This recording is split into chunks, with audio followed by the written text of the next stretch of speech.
नमस्कार विद्यार्थी मित्रों, केम छो? मजामां? Good afternoon to all. बराबर, धोरण 12 सायन्स भौतिक विज्ञान विषयना चेप्टर नंबर 6 विद्युत चुंबकीय प्रेरणना लेक्चर नंबर 10 में આપણે મળીએ છીએ। મિત્રો, લાસ્ટ લેક્ચરની અંદર આપણે પ્રેરકત્વની ચર્ચા કરી હતી। ઇન્ડક્ટન્સ, એ પ્રેરકત્વના બે પ્રકાર હતા, એક મ્યુચ્યુઅલ ઇન્ડક્ટન્સ હતું અને એક સેલ્ફ ઇન્ડક્ટન્સ। મ્યુચ્યુઅલ ઇન્ડક્ટન્સ એટલે કે પ્રેરકત્વ, એના બે પ્રકાર આપણે જોયા હતા। એક હતું મ્યુચ્યુઅલ ઇન્ડક્ટન્સ હતું એમ, અને એક આત્મ પ્રેરકત્વ એલ। આ પ્રેરકત્વ જે છે અન્યોન્ય પ્રેરકત્વ અને આત્મ પ્રેરકત્વ। અન્યોન્ય પ્રેરકત્વની અંદર બે ગૂંચળા હતા। એક ગૂંચળામાંથી પ્રવાહ પસાર કરો, આ ગૂંચળાને હું C1 કહી દઉં, આને C2 કહી દઉં। આ ગૂંચળામાંથી પ્રવાહ પસાર કરો તો આમાં ફ્લક્સ ઉત્પન્ન થાય, અને એમાં ઉત્પન્ન થતું ફ્લક્સ એટલે પહેલાનું બીજાને લીધે એ આમાંથી પસાર થતા પ્રવાહના સમપ્રમાણમાં હોય। બરાબર, તો આનું flux phi is equal to, અહીંયા હું અચળાંક મૂકું એ 1 2 મૂકશું।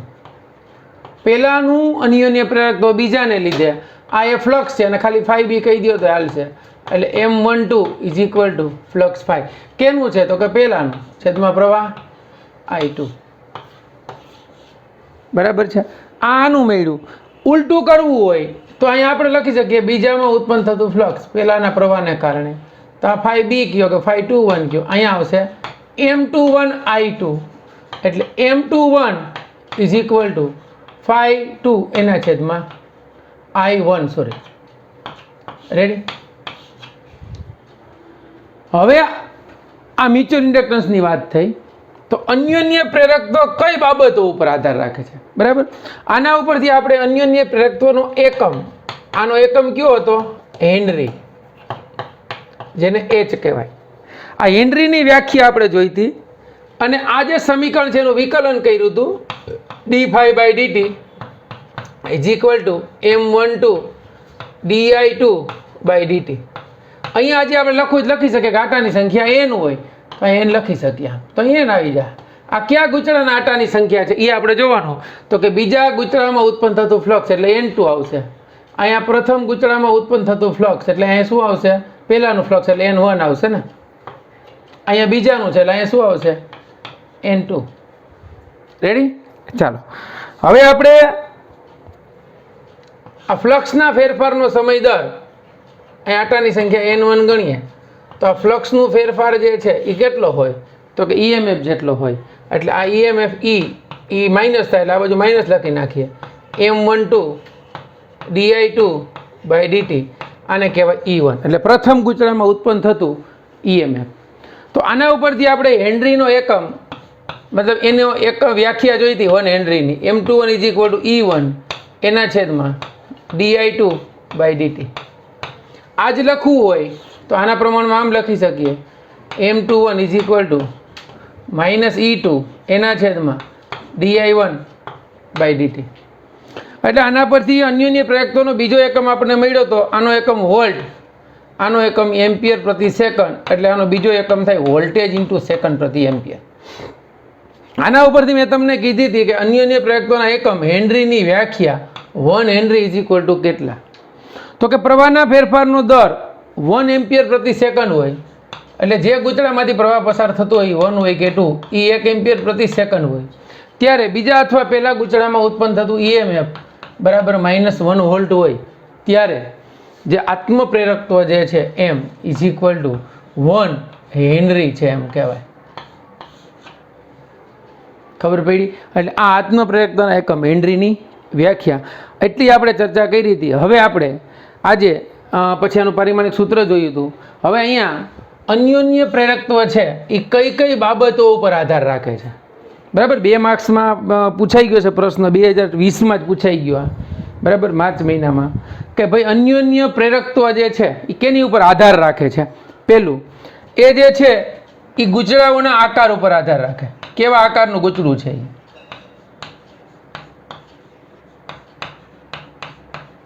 કઈ કઈ બાબતો ઉપર આધાર રાખે? પેલું ગૂંચળાના આકાર ઉપર, બીજું ગૂંચળાના પરિમાણ ઉપર, કેવા આકારનું છે એ, કારણ કે એની ઉપર એરિયા ડિપેન્ડ હોય. પરિમાણ એટલે એની સાઇઝ કેવડી છે એ, બરાબર. આકાર, પરિમાણ, પછી ગૂંચળામાં આટાની સંખ્યા કેટલી છે એ. જો અન્યોન્ય પ્રેરકત્વ 3 બાબતો ઉપર આધાર છે મેઇન. કઈ કઈ બાબતો? ગૂંચળાનો આકાર, ગૂંચળાનું પરિમાણ અને ગૂંચળાની આટાની સંખ્યા. અને ચોથું, ગૂંચળાઓ વચ્ચેના માધ્યમના ચુંબકીય ગુણધર્મો ઉપર. માધ્યમના ચુંબકીય ગુણધર્મો પર આધાર રાખે, બરાબર. ગૂંચળું જે માધ્યમમાં મૂકેલું છે એ માધ્યમના ચુંબકીય ગુણધર્મો ઉપર અન્યોન્ય પ્રેરકત્વ આધાર રાખે છે. પછી ગૂંચળાના સાપેક્ષ નમન ઉપર. સાપેક્ષ નમન એટલે શું? એની ગોઠવણી. એક ગૂંચળું બીજા ગૂંચળાથી કેટલા ખૂણે ગોઠવેલું છે એની ઉપર આધાર રાખે અન્યોન્ય પ્રેરકત્વ. અને આ સાપેક્ષ નમન અને હવે જે પોઈન્ટ છે ને એ છે એની સાપેક્ષ ગોઠવણી. જો બેયમાં ફેર. સાપેક્ષ ગોઠવણી એટલે એકબીજાથી કેટલા દૂર છે એ. અન્યોન્ય પ્રેરકત્વ એટલી બધી બાબતો ઉપર આધાર રાખે છે. સાપેક્ષ ગોઠવણી એટલે એના સ્થાન ઉપર, કે એના સ્થાન કેટલા છે, એકબીજાથી બંને ગૂંચળાઓ કેટલા દૂર મૂક્યા છે, બરાબર છે. તો ખાસ અહીંયા અન્યોન્ય પ્રેરકત્વના અગત્યના મુદ્દાઓ એવું કહી શકાય, અથવા તેમ કહી શકાય કે અન્યોન્ય પ્રેરકત્વ કઈ કઈ બાબતો ઉપર આધાર રાખે છે. ગૂંચળાના આકાર ઉપર, એના પરિમાણ ઉપર, આટાની સંખ્યા ઉપર, ગૂંચળું જે માધ્યમ મૂક્યું એના ચુંબકીય ગુણધર્મો ઉપર, સાપેક્ષ નમન ઉપર અને એની સાપેક્ષ ગોઠવણી પર. ચાલો એટલું ફટાફટ એકવાર રિવાઇન્ડ કરીને જોઈ લ્યો. પછી આપણે અન્યોન્ય પ્રેરકત્વ માટેનું સરસ મજાનું એક સોલેનોઇડ પરથી સૂત્ર તારવીએ છીએ, મેં તમને કીધું હતું એ. ઓકે વિદ્યાર્થી મિત્રો, હવે આપણે નેક્સ્ટ જે ટોપિક છે એમાં મ્યુચ્યુઅલ ઇન્ડક્ટન્સનો ટોપિક આપણે સાબિત કરવાનો છે, બરાબર. આ ટોપિકનું નામ આપવું હોય તો આપી શકાય રેસિપ્રોસિટી થિયરમ. Reciprocity theorem. અને રેસિપ્રોસિટી થિયરમ એટલે શું? તો કે પહેલાનું બીજા વડે અને બીજાનું પહેલા વડે ઉદ્ભવતું અન્યોન્ય પ્રેરણ તો સરખું હોય. આ રેસિપ્રોસિટી થિયરમ આપણે જોવાનું છે, બરાબર, સોલેનોઇડના ઉદાહરણ દ્વારા. અહીંયા આપણે 2 સોલેનોઇડ લીધા છે, ધ્યાન આપજો સરખું. આ લાંબા સોલેનોઇડની વાત છે. આ એક સોલેનોઇડ છે, બરાબર. આ સોલેનોઇડની ભૌમિતિક અક્ષ છે.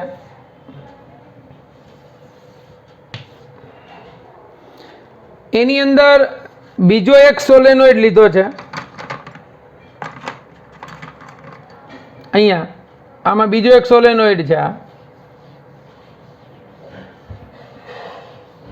બંને એક જ અક્ષ ઉપર સંપાત થાય છે એ રીતે લીધેલા છે, બરાબર. આ એક સોલેનોઇડ મોટો સોલેનોઇડ છે. આ સોલેનોઇડની ત્રિજ્યા R2 છે. આ સોલેનોઇડની ત્રિજ્યા R1 છે. આની લંબાઈ બંનેની સરખી છે. કેટલી છે? L. આ મોટા સોલેનોઇડના આટાની સંખ્યા N1 છે. આ નાના સોલેનોઇડના આટાની સંખ્યા N2 છે, બરાબર. લંબાઈ બંનેની સરખી છે. વર્ણન તમારે કરવું તો કરી શકો આકૃતિમાં દર્શાવ્યા મુજબ. એક જ અક્ષ ઉપર સંપાત થાય તે રીતે 2 સોલેનોઇડને વિચારતા. મોટા સોલેનોઇડની ત્રિજ્યા R2, બરાબર, એના આટાની સંખ્યા N2 અને લંબાઈ L છે. બીજા સમકક્ષીય સોલેનોઇડ જે નાનો છે એની ત્રિજ્યા R1, એની આટાની સંખ્યા N1 અને એની લંબાઈ L છે, બરાબર. હવે અન્યોન્ય પ્રેરણા સિદ્ધાંત મુજબ આપણને ખબર છે કે આ સોલેનોઇડ જે છે 2, આ સોલેનોઇડ નામ આપવું S1 મોટો સોલેનોઇડ છે, બરાબર. અને આ મોટા સોલેનોઇડને S1 કહી દો, નાના સોલેનોઇડને S2 કહી દઈએ, બરાબર. હવે જો અહીંયા આપણે ઉલટું લીધું છે તો એ ચાલશે, નહીં તો તમારે બુક્સ પ્રમાણે લેવું હોય તો નાના સોલેનોઇડની ત્રિજ્યા R1 છે, મોટા સોલેનોઇડની ત્રિજ્યા R2 છે, ઓકે. આને S1 જ કીધો છે અને આને S2, બરાબર. ચાલો હવે આપણે અન્યોન્ય પ્રેરકત્વનો સિદ્ધાંત જુઓ તો આપણે એવું કહી શકીએ કે જો અહીંથી લખું છું, જો S2 માંથી પ્રવાહ પસાર કરવામાં આવે, S2 માંથી પ્રવાહ પસાર કરવામાં આવે, તો અહીંયા જુઓ તમે બે ગૂંચળા જ થયા, તો આપણે એમ કહી શકીએ કે આમાંથી પસાર થતો પ્રવાહ I2 અને નાના ગૂંચળામાંથી પસાર થતો પ્રવાહ I1 છે. જો કરીએ તો અત્યારે આમાં કર્યો બરાબર, મોટા ગૂંચળામાંથી પ્રવાહ પસાર કરવામાં આવે કેટલો ભાઈ, તો કે I2 જેટલો આવે, તો પ્રથમ ગૂંચળા સાથે સંકળાયેલ ફ્લક્સ, ચાલો કેટલું હશે, પ્રથમ ગૂંચળા સાથે સંકળાયેલ ફ્લક્સ કેમ લખશું, તો કે આટાની સંખ્યા N1, ફ્લક્સ ∅1 ચલે છે, બીજા સોલેનોઇડમાંથી પસાર થતો પ્રવાહ I2 થાય. એવું અહીંયા આપણે જો દૂર કરીએ અચળાંક, તો અહીંયા મ્યુચ્યુઅલ ઇન્ડક્ટન્સ આવશે, કોનું, પહેલાનું બીજાને લીધે, તો M12 is equal two N1 ∅1 એના છેદમાં I2. ધ્યાન આપજો હરખું, આવું સૂત્ર આપણને મ્યુચ્યુઅલ ઇન્ડક્ટન્સનું મળ્યું, આપણે આગળ જોઈ ગયા છીએ. હવે એકમ લંબાઈ દીઠ આટાની સંખ્યા N હોય, કયા સોલેનોઇડ માટે, નાના સોલેનોઇડ માટે, એકમ લંબાઈ દીઠ આટાની સંખ્યા, તો આપણે આમ લખી શકીએ N1. તો અહીંયા આપણને ખબર છે કે N1 ઇઝ ઇક્વલ ટુ શું થાય ભાઈ, તો કે N1L બરાબર. તથા ફ્લક્સ ∅1, તો ફ્લક્સ ∅ એટલે શું લખશું, તો કે ચુંબકીય ક્ષેત્ર સોલેનોઇડનું B1 અને અહીંયા A1. અહીંયા ફ્લક્સ ∅1 બરાબર B1 A1 થાય, તો B એટલે ચુંબકીય ક્ષેત્ર, આમાં પ્રવાહ પસાર થયો ત્યારે આમાં ક્ષેત્ર રેખાઓ આવી, તો નાના સોલેનોઇડ સાથે સંકળાયેલું ચુંબકીય ક્ષેત્ર આપણે ગણવું હોય, તો અહીંયા પ્રવાહ કેને કારણે પસાર થયો ભાઈ, તો કે અહીંયા જે આનું ફ્લક્સ આપણે ગણશું એ કેટલું આવશે, ધ્યાન રાખજો, તો ∅1 ઇઝ ઇક્વલ ટુ B1, આ ચુંબકીય ક્ષેત્ર B2 નું આવશે અને ક્ષેત્રફળ સદિશ A1. ચાલો, તો હવે B2 કેટલું થશે, μ0 N2 I2, આ ચુંબકીય ક્ષેત્ર A1, અહીંયા N1 ગણ્યું ને એમ N2 કેટલું થશે, N2 is equal two N2 is equal two N2L બરાબર. પ્રથમ ગૂંચળા સાથે સંકળાયેલું ફ્લક્સ એ બીજા ગૂંચળામાંથી પસાર થતા પ્રવાહના સમપ્રમાણમાં બરાબર. હવે તો કે N∅1 બરાબર M12 I2, M12 બરાબર N1 ∅1 I2. તો બીજા ગૂંચળામાં ફ્લક્સ ઉત્પન્ન થયું એ કેના કારણે, મતલબ બીજા એટલે નાના ગૂંચળામાં, કેના કારણે, મોટા ગૂંચળાના ચુંબકીય ક્ષેત્રના કારણે. તો મોટા ગૂંચળાનું ચુંબકીય ક્ષેત્ર અહીં લખશું. તો હવે આમ તમે જોવા જાઓ તો M12 ઇઝ ઇક્વલ ટુ શું મળ્યું, N1 ∅1 એના છેદમાં I2. હાલો, હવે N1 કેટલું છે ભાઈ, તો કે N1 ઇઝ ઇક્વલ ટુ છે N1L. ∅1 કેટલું છે, તો કે μ0 N2 I2 A1 એના છેદમાં I2. I2 કેન્સલ, એટલે M12 is equal two μ0 N1 N2 L πr1². આ સમીકરણ નંબર A આપી દો, બરાબર સમજજો. આ આપણને જે મળ્યું ઈ પહેલા ગૂંચળાનું અન્યોન્ય પ્રેરકત્વ અથવા નાના સોલેનોઇડનું અન્યોન્ય પ્રેરકત્વ કોને કારણે, તો કે મોટા સોલેનોઇડમાંથી પસાર થતા પ્રવાહના લીધે. રેડી. હવે આપણે એવું વિચારીએ કે જો મોટાને બદલે આ S2 માંથી પ્રવાહ પસાર કર્યો, એને બદલે જો S1 માંથી પ્રવાહ પસાર, S1 માંથી I1 જેટલો પ્રવાહ પસાર કરવામાં આવે,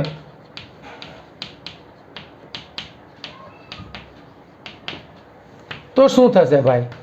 જો S1 માંથી I1 જેટલો પ્રવાહ પસાર કરવામાં આવે તો S2 સાથે સંકળાયેલું ફ્લક્સ, ચાલો તો S2 સાથે સંકળાયેલું ફ્લક્સ કેટલું થશે?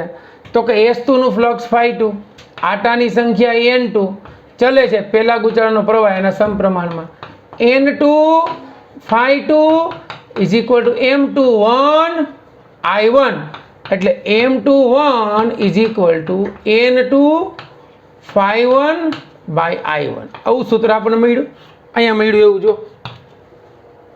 હવે શું કરવાનું ભાઈ? તો કે હવે આપણે N2, તો હવે N2 તો મને ખબર છે, હમણાં લખ્યું આપણે આગળ. N2 ઇઝ ઇક્વલ ટુ શું થાય? એકમ લંબાઈથી રાટાની સંખ્યા એટલે N2L. બરાબર છે. અહીંયા જો સોલેનોઇડની લંબાઈ તમને સ્પષ્ટીકરણ કરી દીધું છે કે લંબાઈ જે છે ને સોલેનોઇડની એ એની ત્રિજ્યા કરતાં ઘણી બધી મોટી છે, માટે આ લાંબો સોલેનોઇડ છે. આપણે સોલેનોઇડના બે પ્રકાર ચોથા ચેપ્ટરમાં ભણી ગયા, લાંબો સોલેનોઇડ ને ટૂંકો સોલેનોઇડ. ચાલો હવે જો અહીં ખાસ ધ્યાન રાખજો, આમાં પ્રવાહ પસાર કરો ને ત્યારે આનું ચુંબકીય ક્ષેત્ર આની હારે સંકળાયેલું છે, ત્યારે બહારનું ચુંબકીય ક્ષેત્ર ગણવું ખૂબ મુશ્કેલ બને છે. એટલે અહીંયા જે આપણે N2 લીધું એની જગ્યાએ ∅1 ઇઝ ઇક્વલ ટુ કેના કારણે લેશું? તો કે પ્રવાહ પહેલામાં પસાર કર્યો છે એટલે ચુંબકીય ક્ષેત્ર પહેલાનું B1, રેડી, અને ક્ષેત્રફળ આપણે પહેલાનું જ લેશું, રેડી. અહીંયા એવું નહીં વિચારી કે બીજાનું ક્ષેત્રફળ આપણે લઈએ તો શું થશે? તો કે ∅1 ઇઝ ઇક્વલ ટુ B1 એટલે μ0 N1 I1 અને ક્ષેત્રફળ A1. તો હવે અહીં કિંમત મૂકો તો M21 is equal two N2 એટલે N2L, ∅1 એટલે B1 એટલે μ0 N1 I1 A1 એના છેદમાં I1 કેન્સલ એટલે M21 is equal two μ0 N1 N2L pi R12.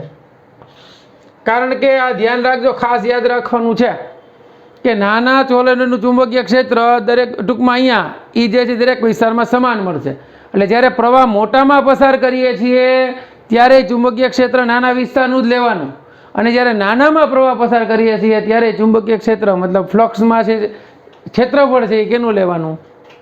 નાનાનું. એ રીતે લૂપ આપી હોય ચોરસ તો એમાંય ગણતરી કરો ત્યારે નાની લૂપનું ક્ષેત્રફળ ધ્યાનમાં લેવાનું, એવા ઉદાહરણો આવશે. આ સમીકરણ નંબર B મળી ગયું, બરાબર સમજજો. તો સમીકરણ A અને B પરથી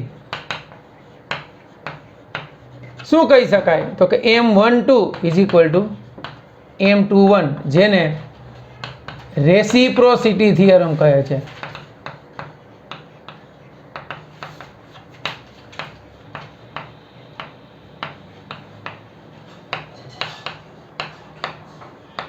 બરાબર, તમને એમ કહે કે યોગ્ય સોલેનોઇડના ઉદાહરણ દ્વારા રેસિપ્રોસિટી થિયરમનું સૂત્ર તારવું, તો આપણે રેસિપ્રોસિટી થિયરમનું સૂત્ર તારવી દેવાનું. ઓકે, હવે અહીંયા ખાસ સમજો કે સોલેનોઇડની અંદર અત્યારે માધ્યમ તરીકે હવા હતી, માટે આપણે શું લીધું હતું? μ0. એની જગ્યાએ કોઈ દ્રવ્ય હોય સોલેનોઇડમાં તો પરમિવિલિટી μ લેશું, અને આપણને ખબર છે μના છેદમાં μ0 ઇઝ ઇક્વલ ટુ શું થાય? μr થાય. તો એના ઉપરથી μ ઇઝ ઇક્વલ ટુ શું થાય? μ0 μr. તો આ સૂત્ર જે છે M12 is equal to M21 is equal two આમ લખશું μ0 μr N1 N2 L પાઈ R12. આ સૂત્ર બાળકો યાદ રાખી લેવાનું.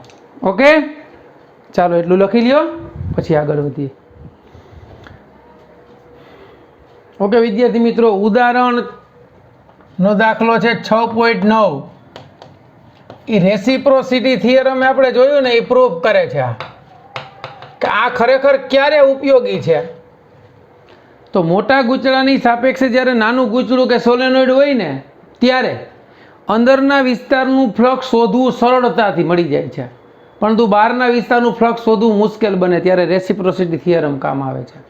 અહીંયા તમને ઉદાહરણ 6.9માં એ જ કોન્સેપ્ટ આપ્યો છે કે એક બે સમકેન્દ્રીય ગોળાકાર ગૂંચળા છે, બે સમકેન્દ્રીય ગોળાકાર જેના કેન્દ્રો એક જ છે એવા બે સમકેન્દ્રીય ગોળાકાર ગૂંચળા ની ત્રિજ્યા અનુક્રમે R1 અને R2 છે. બે ગૂંચળાની ત્રિજ્યા R1 અને R2 છે. R1 much less than R2 છે. બરાબર. એટલે પહેલા ગૂંચળાની ત્રિજ્યા બીજા ગૂંચળાની ત્રિજ્યા કરતાં ખૂબ જ નાની છે. તો આ ગોઠવણનું અન્યોન્ય પ્રેરક આપણે એમ શોધવાનું છે. તો હું M21 મેળવી લઉં તો હાલશે અને M12 મેળવી લઉં તો હાલશે. કેમ? તો કે રેસિપ્રોસિટી થિયરમ મુજબ આવો કોન્સેપ્ટ હોય ત્યારે લાગુ પાડી શકીએ. તો કે હવે ગૂંચળા બે માંથી બરાબર સમજજો I2 જેટલો પ્રવાહ પસાર કરતા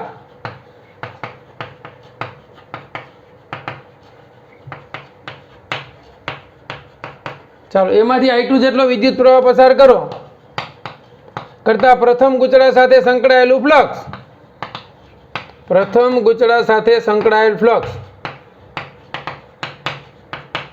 કેટલું થશે બોલો? સૂત્ર મુજબ આપણે આગળ ભણી ગયા મુજબ એની સાથે સંકળાયેલું ફ્લક્સ ∅1 ચલે છે I2 થશે.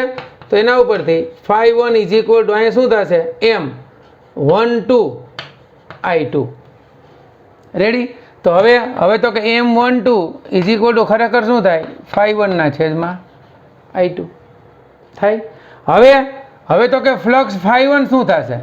તો કે આનું ઉત્પન્ન થતું ફ્લક્સ ∅1 બીજાનું ચુંબકીય ક્ષેત્ર અને પહેલાનું ક્ષેત્રફળ.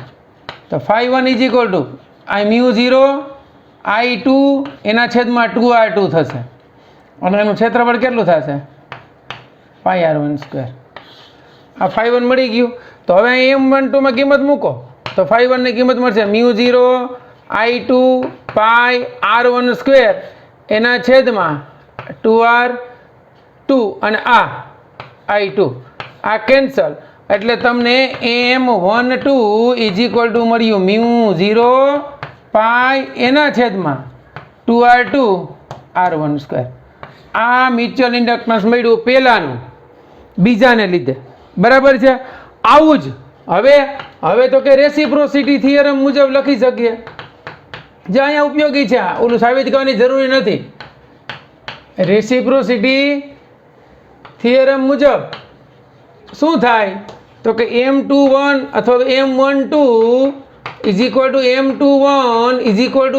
M µ0 પાઈ R1² એના છેદમાં 2R2 થાય. બરાબર. કારણ કે બીના લીધે જે અંદર ચુંબકીય ક્ષેત્ર ઉત્પન્ન થાય આનો ભાગ અતિ સૂક્ષ્મ છે પહેલા ગૂંચળાનો એટલે લગભગ ની બધી ચુંબકીય ક્ષેત્ર સમાન હશે. તો આ ક્યારે ઉપયોગી છે? કે જ્યારે N1 ∅1 ઇઝીલી મળી જાય છે, N2 ∅2 તમને ઇઝીલી મળતું નથી, ત્યાં આ રેસિપ્રોસિટી થિયરમ ખૂબ જ ઉપયોગી છે. બરાબર છે. ચાલો આ જોઈ લ્યો. હવે આપણે સ્વાધ્યાયના બે દાખલા છે એ જોઈ લઈએ જે અન્યોન્ય પ્રેરક અને આત્મપ્રેરક ઉપર જ છે, બે સૂત્ર ઉપર. બરાબર. ચાલો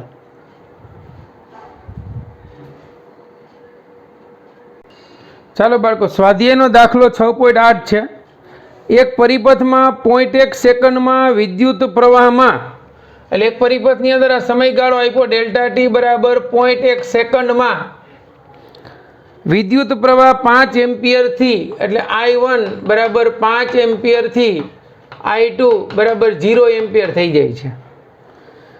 તો સરેરાશ પ્રેરિત EMF 200 વોલ્ટ મળે છે. તો પરિપથમાં આત્મપ્રેરકત્વનો અંદાજ મેળવો. એટલે આ મ્યુચ્યુઅલ ઇન્ડક્ટન્સની જગ્યાએ આત્મપ્રેરકત્વ છે આપણે સમજવાની છે થિયરી, પણ બે સૂત્રો એક જ છે એટલા માટે અહીંયા સમાવેશ આપણે કર્યો છે. હવે આપણને ખબર છે કે આપણે સૂત્ર એવું લખીએ છીએ પ્રેરિત EMF E = અહીંયા અન્યોન્ય પ્રેરકત્વની જગ્યાએ આત્મપ્રેરકત્વ અને dI/dt. તો આપણી પાસે બધું આપ્યું છે, આપણે L શોધવાનું છે. બરાબર છે. તો E = -L. અહીંયા આપણે લખશું I2 - I1 એના છેદમાં ΔT. શોધવાનું શું છે? તો કે E આપણને આપ્યું છે 200 -L શોધવાનું છે. I2 0 I1 5 એના છેદમાં સમય 0.1. આ 0 એટલે 0 નાની યારે માઇનસ પ્લસ 5 એટલે આપણને મળી ગયું 5L એના છેદમાં 0.1. એના પરથી L = 200 એને ગુણ્યા 0.1 એના છેદમાં 5 અહીંયા 40 40 ગુણ્યા 0.1 એટલે જવાબ આવ્યો 4 હેનરી. આ આત્મપ્રેરકત્વ એટલે પોતાનામાં પ્રવાહ પસાર થાય ને એને કારણે એનું જ ચુંબકીય ક્ષેત્ર એની સાથે સંકળાય. ઓકે, ચાલો સ્વાધ્યાય 6.9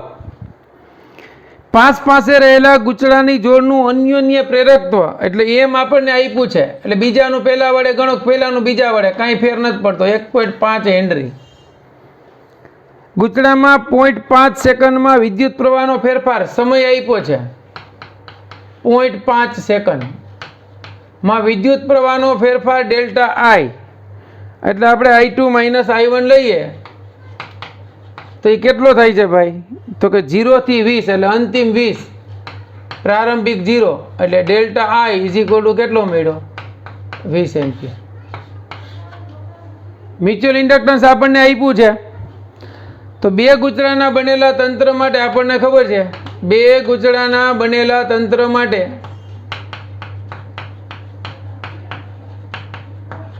આપણને ખબર છે કે કોઈ એક સાથે સંકળાયેલું ફ્લક્સ φ2 ઇઝ ઇક્વલ φ2 ચલે છે I1.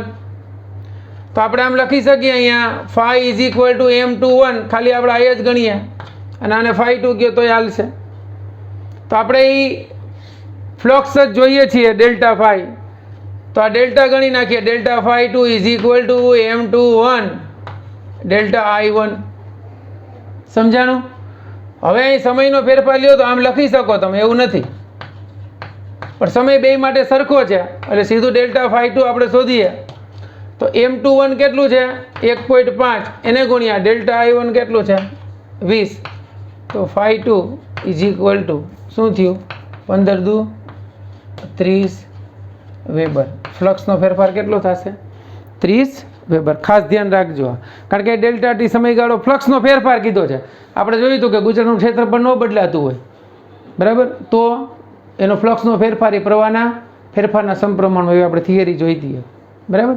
ચાલો તો અહીંયા આપણે અન્યોન્ય પ્રેરકત્વ પૂરું કર્યું. આ લેક્ચર અહીંયા સુધી રાખીએ છીએ. નેક્સ્ટ લેક્ચરમાં આપણે આત્મપ્રેરકત્વ એટલે શું એ જોશું. ચાલો બેસ્ટ ઓફ લક.